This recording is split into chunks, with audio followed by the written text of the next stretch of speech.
پتہ چلتا ہے کہ بعض لوگ اس میں بڑا غلو کرتے ہیں کہ جس نے یہ کہہ دیا کہ اللہ عرش پر ہے، آسمان پر ہے، تو گویا مکان لازم آ گیا تو وہ گمراہ ہو گیا۔ قرآن خود جگہ جگہ کہہ رہا ہے بھلا اس سے تم ڈرتے نہیں ہو جو آسمان میں ہے؟ تو جو اللہ کا مطلب ہے وہی ہمارا مطلب ہے۔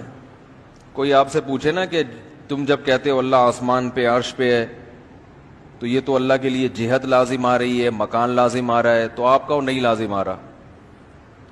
تو کہ کیوں لازم نہیں آ رہا؟ کہو جب اللہ اپنے بارے میں کہتا ہے کہ میں آسمان میں ہوں، تو جب اللہ کے کہنے سے لازم نہیں آ رہا تو ہمارے کہنے سے بھی لازم نہیں آ رہا۔ تو پھر ممکن ہے وہ آپ سے سوال کریں، آپ سے یہ پوچھیں کہ جب آپ نے کہہ دیا کہ وہ ادھر ہے، اوپر ہے، تو جہت تو ہو گئی، تو آپ کہیں بھائی نہیں ہوئی۔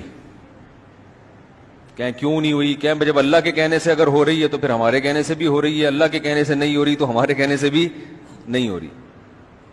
تو اللہ اعلم بمرادہ، اللہ نے اپنے بارے میں ہمیں جو بتایا ہے اس کی پوری حقیقت اللہ ہی جانتا ہے۔ ہم تو وہ الفاظ استعمال کریں گے جو اللہ نے اپنے لیے استعمال کیے۔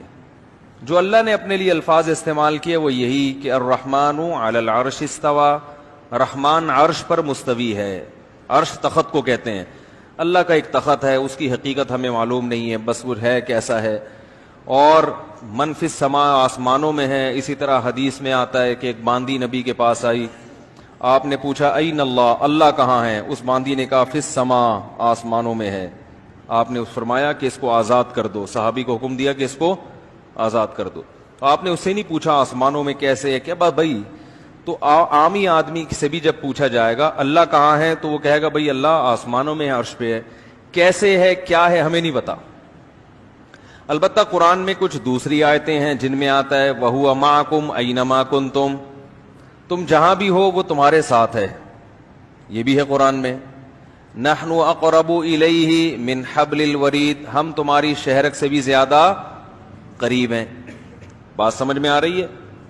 تو دیکھیں کسی بھی کلام کو نا سمجھنے کے لیے یہ ضروری ہے کہ اس زبان میں اس قسم کے کلام کا کیا مطلب لیا جاتا ہے۔ تو جب بھی ہم کسی سے بات کرتے ہیں، اردو میں بھی جو اصول ہیں وہی عربی میں ہیں اس معاملے میں۔ جب آپ کسی کی مدد کا وعدہ کرتے ہیں اور بتاتے ہیں کہ میری مدد ہر وقت تمہارے ساتھ رہے گی، تو آپ اس کے لیے کیا الفاظ استعمال کرتے ہیں کہ بھئی تم جہاں ہو میں تمہارے ساتھ ہوں،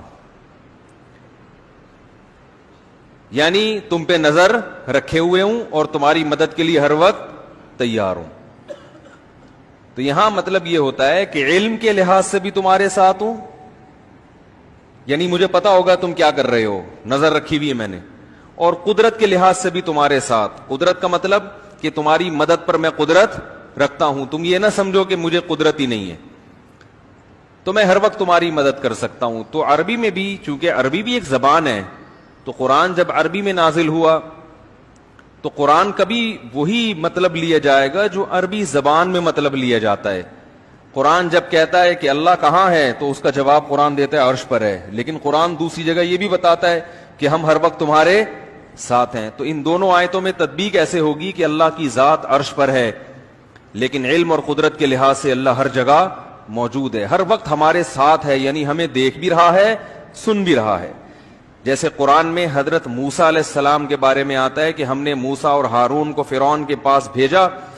اب حضرت موسیٰ گھبرا رہے ہیں کہ فرعون نے تو وہ تو بڑا ظالم ہے، وہ تو مجھے مار ڈالے گا۔